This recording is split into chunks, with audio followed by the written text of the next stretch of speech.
Hai Lovers, balik lagi dengan saya Long Dokter Mobil. Nah, saya buat video kali ini, saya disclaimer dulu, tidak ada kepentingan khusus karena saya tidak dibayar. Konten ini dibuat untuk mengedukasi Anda tentang apa yang sudah terjadi di dunia mobil EV karena saya baru balik dari konferensi saya dengan teman-teman teknisi dan teman-teman bengkel-bengkel business owner dari Korea, Malaysia, Jepang, Taiwan, dan Rusia. Nah, dan cukup mengejutkan sih, maksudnya respons yang ada dari mereka, kayak kita dapat banyak data EV itu di China gimana, di Korea gimana, di Jepang gimana, dan di Taiwan itu gimana sendiri.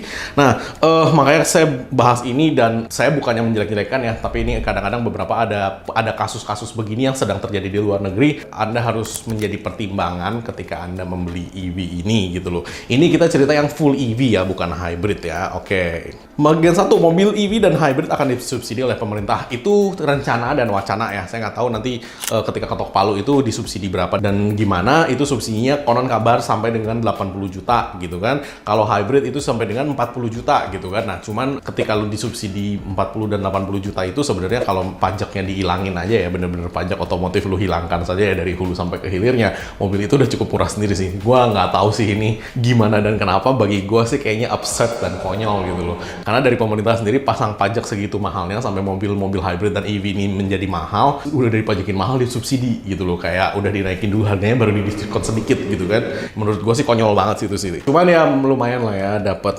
subsidi, jadi kan pastinya nanti akan ada banyak EV di jalanan Indonesia. Nah, bagian dua, apa saja sih yang harus lu perhatikan ketika lu beli mobil EV? Satu, colokan tembok ya, maksudnya rumah lu itu cukup nggak sih buat ngecas si EV ini? Karena beberapa requirement untuk EV itu kayak misalnya Tesla itu nyedotnya tuh banyak, 8.800 watt tuh.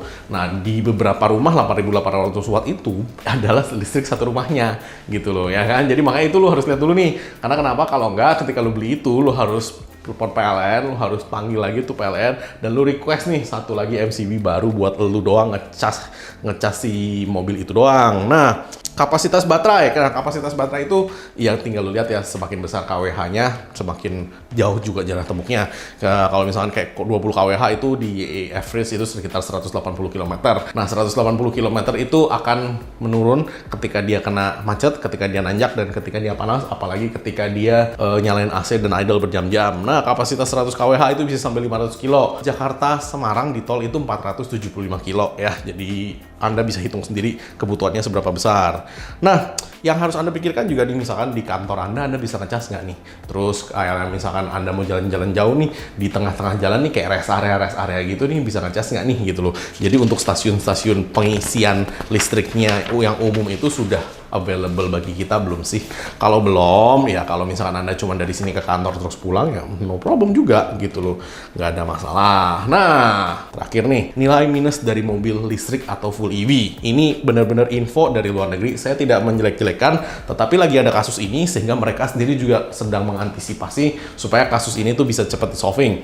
Oke, satu, mobil EV ketika tabrakan dan ketika kecelakaan, misalkan jalan kencang dan nabrak ya, itu problemnya adalah si pintu nggak bisa dibuka. Itu nomor satu problem yang mereka hadapi. Makanya beberapa kasus banyak yang mati dan beberapa kasus berhasil diselamatkan dari mecahin kaca gitu ya. Jadi Anda harus benar-benar ngerti nih, ketika dia nabrak, dia konslet gitu loh. Begitu dia konslet, karena seluruh sistemnya itu elektrik ditarik dari satu jenis baterai, ketika baterai itu problem, dia listriknya nggak cukup, sama aja kayak misalkan laptop lu baterainya listriknya nggak cukup, semua sistem mati.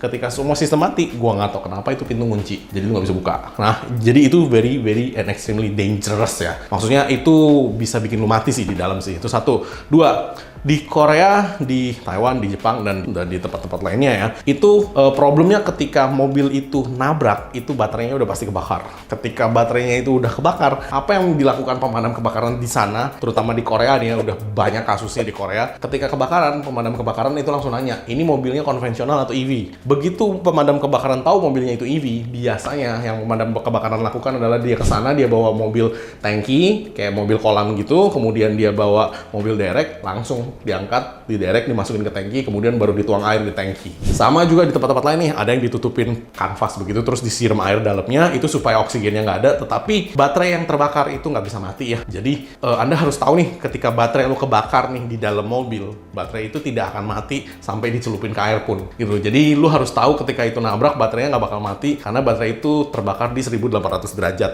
Jadi bener-bener panas sekali dan nggak bisa dimatiin hanya dengan disiram air, dicelupin ke dalam air pun nggak mati. Makanya kan diangkat, ditaruh di dalam air, dibiarin terbakar di situ supaya terbakarnya itu terkontrol gitu loh di dalam kolam, dan mereka tetap siramin dengan air gitu loh. Nah, itu bahayanya ya, sampai sekarang masih di riset di sana, dan ketika Anda mau beli, Anda harus benar-benar berpikir, karena ya balik lagi, Anda mau bilang saya menjelek-jelekan, menakut-nakutan, bagi saya dapat ini aja, berita ini aja baru gitu loh dari teman-teman saya gitu loh, dan berita-berita ini cukup bikin saya kagum juga sih. Maksudnya ya kan saya dari dulu udah bilang ya, namanya baterai kebakar nggak bisa lu matiin, sama lah gitu loh, karena konsep baterai teknologinya masih sama. Selama teknologi baterai itu masih sama, problemnya juga akan masih sama gitu loh. Nah, yang terakhir adalah isu konsleting dari mobil EV. Nah, yang konsleting itu dari China beberapa banyak ya, maksudnya konsletingnya kenapa kita belum tahu jelas nih. Bisa jadi konsleting gara-gara salah colok, ada komponen yang rusak, atau dari mobilnya yang rusak gitu loh, atau kepanasan, itu juga bisa. Cuman ketika dicolok lagi di China ya, ini waktu itu DFSK ya mobilnya ya, kalau nggak salah ya, DFSK ketika dicolok itu bisa terbakar sendiri gitu loh. Jadi itu ada kasus begitu ya di China. Nah, untuk yang Chevrolet Bolt itu di Cherokee Country di Amerika, tiba-tiba lagi parkir di depan rumah itu kebakar gitu loh. Jadi ketika dia lagi parkir di depan rumah dan kebakar, itu cukup gawat banget sih. Jadi maksudnya apalagi coba lu bayangin kalau lu taruh di dalam garasi dan terbakar. Nah, isu-isu ini udah banyak juga dikasih tahu dan di warning oleh manufakturer, beberapa manufakturer juga yang EV ya. Mobil EV disarankan tidak diparkir di dalam garasi ketika ada di rumah. Ini disarankannya di US loh ya. Lu harus tahu itu ya. Jadi ketika beberapa manufakturer, ketika lu beli mobil EV-nya, dia akan menyarankan tidak disarankan atau tidak direkomendasikan untuk diparkir di dalam garasi rumah. Karena kenapa? Bisa terbakar tiba-tiba. Lah, ngeri kan gitu loh. Tesla juga sama nih. Bukannya Tesla tidak ada cacat ya. Tesla juga beberapa cacat-cacatnya mulai keluar dari situ juga konslet dan terbakar. Isunya semua sama sekarang, makanya dikasih tahu oleh manufakturer untuk tidak diparkir di dalam garasi supaya kalau kebakaran mobilnya aja, jangan rumah lu juga gitu kan. Cukup gila ya menurut gue ya. Nah, Hyundai Ioniq juga sama nih. Yang kemarin video viralnya yang di Korea sih, dia tiba-tiba akselerasinya nggak tahu gimana bisa cepet banget akselerasinya, dan dia melaju nabrak pintu tol. Begitu pintu tol itu tertabrak, frak begitu kan, itu api langsung bakar tuh, vuk gitu. Jadi apinya nggak bisa dipadamkan. Hari itu mereka belum menemukan cara untuk memadamkan api, yaitu yang diangkat itu yang saya bilang. Dan kedua penumpangnya tewas di dalam mobil. Jadi you harus benar-benar ngerti ya, mobil ini kalau tabrakan, seperti yang saya bilang dari dulu, namanya baterai lu puncture, itu bisa meledak ya. Jadi ketika Anda beli EV, Anda harus tahu nih, EV itu bisa kebakar begini, dan sebaiknya lu siapin palu-palu yang kaca itu loh. Jadi ketika lu misalkan lu masih sadar di dalam itu, lu pecah aja kacanya biar lu bisa keluar dari kaca. Karena disinyalir memang ketika baterai lu kebakar, semua sistem mati, pintu pun ngunci tidak bisa terbuka ya. Jadi kejadian-kejadian ini, apalagi yang di Korea ya, mereka mendapat perhatian serius dari sampai ke presiden, sampai mereka harus betul-betul ya memperbaiki bagaimana caranya. Cuman sampai sekarang pun masih belum ada perubahan konkret yang dilakukan oleh manufakturernya itu sendiri. Jadi hati-hati ya bro dan sis ya. Gue bukannya mau nakut-nakutin. Nah, kalau tips merawat mobil EV, sama lah ya kayak kita punya handphone, kita punya laptop. Kalau bisa baterai jangan lu drain sampai habis. Kalau ngecas sampai penuh, begitu udah penuh chargernya dicabut ya, sama lah ya begitu-begitu ya. Storingnya di tempat yang sejuk ya kan, jangan ditutup-tutupin, jangan panas, tempat terbuka, dan jangan ditaruh di garasi ya kan gila tuh. Terus softwarenya lu update secara berkala. Kemudian cek coolant ya. Kenapa?